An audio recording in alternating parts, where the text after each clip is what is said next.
Voilà, Najat Vallaud-Belkacem, bonjour et bienvenue sur l'antenne de Radio Classique et de LCI. Plein de questions pour vous ce matin. D'abord, Ségolène Royal a réitéré ses propositions ce matin d'envoyer l'armée à Marseille, puisqu'elle a vu des sondages, les Français y seraient favorables. Alors je sais bien que ce n'est pas totalement l'actualité du jour qui est dominée par la question de la pause fiscale. Mais pour beaucoup de Français, les questions de sécurité deviennent importantes. Elle a raison, elle a tort, c'est n'importe quoi. Les questions de sécurité ne sont pas simplement importantes ou ne deviennent pas importantes aujourd'hui. Elles sont absolument essentielles. Et c'est vrai que la situation à Marseille en particulier nous préoccupe. Est-ce qu'elle a raison de poser cette question de l'armée ? En même temps, oui, la réponse a déjà été apportée sur cette question. Marseille n'a pas à être une zone de non-droit et n'a pas à être traitée différemment des autres territoires de la République. Et donc, s'y appliquent les mêmes règles que sur le reste du territoire.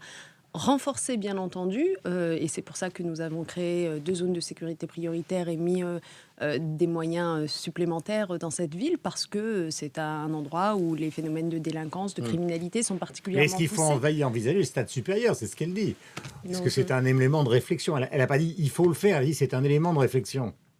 Je crois que les élus qui sont impliqués sur le territoire marseillais n'en veulent pas et réclament simplement, encore une fois, à la fois les moyens supplémentaires qu'ils ont d'ailleurs pour partie obtenus, et le Premier ministre en a rajouté encore 24 hommes supplémentaires récemment, mais surtout qu'il faut veiller à ne pas stigmatiser Marseille.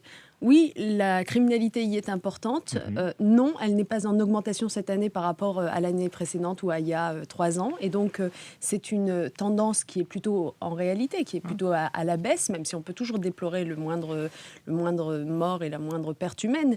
Mais aujourd'hui, il ne faut pas non plus jeter sur Marseille une espèce d'opprobre généralisé qui ferait qu'on ne pourrait même plus la traiter de la même façon que les autres villes s'agissant de forces de police. Par exemple, si on prend l'exemple de Nice, puis après on va arriver aux questions économiques, les gens, alors c'est peut-être pas la réalité, mais ils ont le sentiment qu'il y a une augmentation de la délinquance. Du coup, le bijoutier de Nice qui finalement a dû voir beaucoup de films de Charles Bronson quand il était jeune.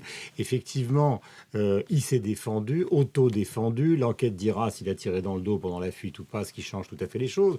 Mais ça prouve qu'il y a un sentiment, que les gens n'en peuvent plus, notamment dans le Midi.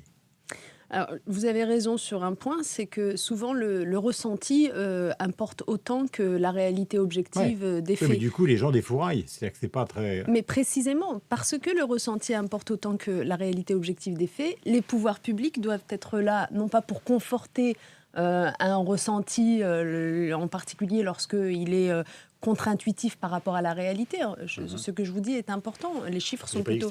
Non, mais ce que je veux dire par là, c'est que les chiffres sont plutôt à la baisse, mais les gens, à force d'entendre parler quand ils voient des kalachnikovs, au bout d'un certain temps, ils finissent par sortir eux-mêmes des pistolets. Bien sûr, finissent par réagir. Et donc, nous, les pouvoirs publics, nous ne sommes pas là pour mener une politique du fait divers. Nous sommes là pour dire les choses telles qu'elles sont objectivement. Nous sommes surtout là, pas simplement pour dire, mais pour apporter des réponses. Et les réponses, elles sont apportées par les moyens supplémentaires. Rappelez-vous quand même que le gouvernement de Jean-Marc Ayrault est celui qui aura fait en sorte de mettre davantage de moyens humains dans la police, dans la sécurité, mais aussi dans la justice d'ailleurs. C'est 5000 postes qui sont prévus.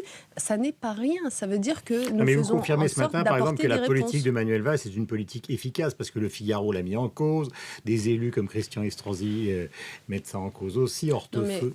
Pardonnez-moi, Manuel Valls a eu l'occasion de répondre déjà. Je sais, mais bon, le Figaro qui se base sur des chiffres qui sont tronqués, qui ne prend pas en considération des systèmes de comptabilisation qui ont évolué dans le temps, qui ne prend pas en considération la réalité de ces dernières années qui avait consisté en une espèce de nettoyage statistique en quelque sorte, par exemple contraventionnalisant un certain nombre de choses qui auraient dû relever de délits, etc., en ne prenant pas un certain nombre de plaintes ou de mains courantes. Donc, voilà, ce que dit ce journal aujourd'hui est plus que sujet à caution sur les chiffres de la violence mais tout et de la sécurité. Ça accrédite le trouble, parce que les gens se disent, voilà, le gouvernement dit, on travaille bien, l'opposition dit, ils ne font rien, donc le trouble continue, et on arrive à une histoire comme celle de Nice. Et donc, quelle est la conclusion que vous en tirez ? Parce que moi, je peux vous donner la mienne. La conclusion que j'en tire, c'est que la sécurité est un sujet trop sérieux pour être laissé à la polémique. Et que donc j'en appelle à chacun à la responsabilité. C'est ce qu'a fait Manuel Valls en proposant à tous les élus de Marseille, qu'ils soient de gauche ou de droite, de se réunir autour d'une même table pour apporter des réponses sérieuses. Je lis Le Parisien, vous aussi le matin, et tout le débat aujourd'hui porte sur la pause fiscale. Alors, il y a évidemment des questions qui sont techniques sur le projet de budget qui a été évoqué hier par Pierre Moscovici et donc le ministre du Budget. Mais alors, évidemment, ce matin, quand on lit ça, on se dit, alors ils nous promettent une pause fiscale et on découvre une liste de taxes qui concernent des produits qui ne sont pas très bons pour la santé, le Red Bull, les vins transformés, etc. etc. D'abord, est-ce que c'est vrai ou est-ce que c'est faux, ces projets pour 2014 ? L'augmentation des consultations des médecins, l'aspartame, enfin je ne veux pas faire la liste, parce que ce serait... Oui, j'ai vu le papier du Parisien. Ils disent qu'ils ont des documents secrets du gouvernement. Écoutez, je vous l'offre, si vous voulez. Je ne sais pas comment ils ont obtenu ces documents secrets du gouvernement, et ça me semble d'autant plus surprenant que ces documents, pour l'instant, n'existent pas, puisque les arbitrages n'ont pas été finalisés, qu'ils le seront. D'ailleurs, une communication sera faite au Conseil des ministres dans la deuxième semaine d'octobre. Donc, le projet de loi de financement de la sécurité sociale sera présenté à ce moment-là. Donc, ce matin, il n'y a rien. Non, à ce stade, nous n'avons pas d'informations, sauf celles que le Premier ministre a pu donner hier, s'agissant Vous voulez dire que ça n'existe pas ou c'est pas encore arbitré ? C'est très différent. C'est pas encore définitivement fixé. Donc les informations les rumeurs dont vous pourriez prendre connaissance dans le journal, pour l'instant, ne sont que des rumeurs. Il y a des choses qui ont été d'ores et déjà arrêtées, et je vous dis, parmi celles qu'a annoncé le Premier ministre hier, par exemple, le fait que nous allions donner accès à davantage de Français à la CMU. Bon, c'est une mesure qui relèvera du PLFSS et qui sera inscrite... on le sait. Le fait que nous menons la réforme de la politique familiale qui a déjà été annoncée, que nous allons créer 275 000 places d'accueil pour les enfants de moins de 3 ans, que nous allons relever de 25% l'allocation de soutien familial pour les familles monoparentales. Bon, tout cela, ce sont des choses qui ont pu être annoncées, donc je vous les confirme. Pour le reste, bien sûr qu'un PLFSS comme un PLF se construit, un projet de loi de financement de la sécurité sociale comme un projet de loi de finances se construit sur un équilibre. Donc il y aura... J'essaie de savoir, au fond, des recettes ce que et vous des me dites dépenses. ce matin, c'est que tout ça, pour l'instant, n'existe pas, mais qu'il n'est pas impossible que ça réapparaisse dans 15 jours, 3 semaines, au début du mois d'octobre, si c'est arbitré. En réalité, je ne fais ni confirmer ni infirmer. Je vous dis qu'il est trop tôt pour vous confirmer ces informations et qu'elles seront dévoilées très précisément à la mi-octobre. Pour ce qui est de la pause fiscale, tout le monde est d'accord pour considérer effectivement dans la presse ce matin que concernant les familles les plus, disons, en difficulté, cette pause fiscale est une réalité. Mais alors à cause de la TVA, à cause d'un certain nombre de projets, les gens, notamment sur les 15 milliards d'économies, on va y revenir dans un instant, on considère que c'est une fausse pause, c'est en trompe-l'œil l'opposition, c'est normal, c'est son rôle, dit c'est pas le cas. Ce qui est plus compliqué, c'est que François Hollande est accusé d'être le président des patrons par Libération hier, et le patronat considère que dans le budget, il n'y a rien qui améliore vraiment la situation. Donc il y a ou il n'y a pas pause fiscale ? Je parle au plan global. Enfin, ça relève presque de la plaisanterie que de dire que dans le budget, il n'y a rien qui améliore la situation des entreprises. Ce budget a été tout entier... Roux de Bézieux et le numéro 2 du VF. Oui, je sais.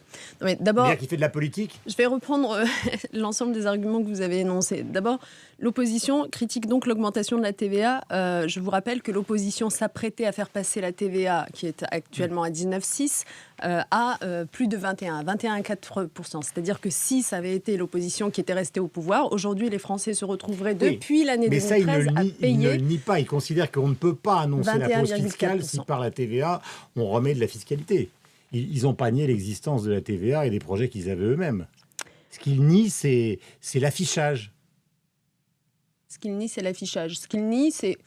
Non, pardon Guillaume Durand, ce qu'ils nient, ce qu'ils essayent de faire oublier aux Français, c'est ce qu'étaient leurs intentions.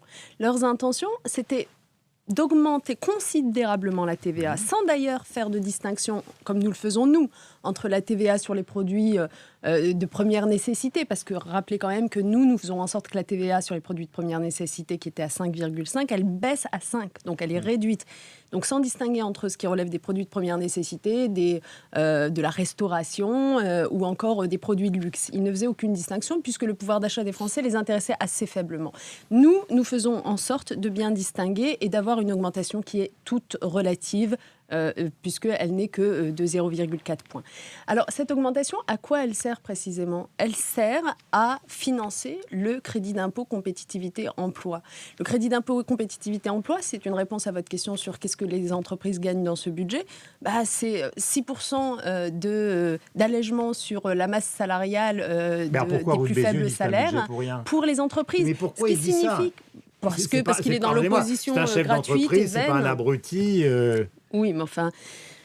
Monsieur Roux de Bézieux aurait pu espérer sans doute davantage. Le MEDEF, on a bien vu. D'ailleurs, c'est une réponse directe, en quelque sorte, à la première page d'un autre quotidien qui prétendait que François Hollande était devenu le président des seuls patrons. Il y en a qui trouvent qu'on ne fait pas assez, il y en a qui trouvent qu'on fait trop. Nous, on est dans un équilibre qu'on assume totalement, où on préserve à la fois la compétitivité des entreprises, et le crédit d'impôt compétitivité emploi monte en gamme cette année par rapport à l'année 2013, en base de 4% à 6%. Donc c'est un effort supplémentaire qui est fait par l'État. Et puis par ailleurs, on préserve la demande des ménages. Et je veux juste dire un mot sur les ménages tout de même, parce que on avait pu entendre ici ou là des procès en matraquage fiscal, etc. Vous aurez remarqué que les prélèvements obligatoires des ménages sont plus que maîtrisés, puisque l'essentiel des augmentations, les 3 milliards d'euros d'augmentation prévue des impôts, le seront par le biais de la lutte contre la fraude fiscale, et que les ménages, à contrario, vont bénéficier du fait qu'on réindexe sur l'inflation le barème de l'impôt sur le revenu, ce qui va permettre aux plus fragiles d'entre eux de sortir de l'impôt sur le revenu et de ne pas le voir augmenter. J'ai deux questions importantes et il nous reste 45 secondes. C'est compliqué, je sais, mais c'est un exercice que vous connaissez. Les Verts vont-ils partir s'il n'y a pas de fiscalité écologique ? Ils menacent vraiment. D'abord, vous savez que j'ai une autre question concernant votre ministère, les droits des femmes. Bien sûr. Alors, je le dis en une phrase. Ce serait une erreur que de considérer que le gouvernement de Jean-Marc Ayrault fait de la fiscalité écologique, car nous allons en faire, pour faire plaisir aux Verts. Je pense qu'il faut arrêter avec cette interprétation des choses. Il veut sortir ma mère. Si nous nous engageons, comme nous l'avons annoncé dans une contribution climat-énergie, c'est parce que nous sommes persuadés qu'il nous faut prendre le cap de la transition énergétique pour mieux préparer l'avenir du pays, pour investir sur les activités qui soient des activités exemplaires en termes écologiques, qui soient responsables. Et donc, la question du verdissement de notre fiscalité, c'est-à-dire regarder chaque activité, chaque production pour voir ce qui est bon pour l'écologie et ce qui ne l'est pas, et les taxer en fonction, c'est une question majeure qui n'est pas une question de bataille politicienne. Enfin, la fiscalité sur le diesel, pour l'instant, c'est pas moi qui le dis, c'est Alain Vidali. Elle n'est pas à l'ordre du jour, donc il hurle. Attendez, les contours de la contribution climat-énergie ne sont pas définitivement arrêtés pour le moment. On en saura plus d'ici la fin du mois de septembre. Or, la fiscalité du diesel, c'est dans ce cadre-là, évidemment, qu'elle sera aménagée en rapport avec celle de l'essence, par ailleurs. Donc, vous voyez bien qu'on est dans cet équilibre entre taxer davantage les activités polluantes et taxer moins les activités non polluantes. Merci en tout cas d'être venu sur l'antenne de Radio Classique. Je rappelle qu'il y aura une 3e conférence ministérielle consacrée aux droits des femmes que vous allez présider, qui intervient dans quelques temps. On va donner la date. Aujourd'hui même, ce matin, voilà, avec les 43 pays membres de l'Union pour la Méditerranée, du sud comme du nord de l'Europe, qui se retrouvent pour adopter un socle commun de droits fondamentaux pour les femmes. Et on sait qu'on est dans une période, après les printemps dits arabes, où les femmes ont besoin d'être défendues et soutenues dans l'accès aux responsabilités. Merci beaucoup. Merci. Je rappelle que vous avez évidemment ce portefeuille au gouvernement et que vous êtes porte-parole du gouvernement. Bonne journée à vous. On va retrouver Magali et Christophe sur l'antenne de LCI et Sophie Paolini.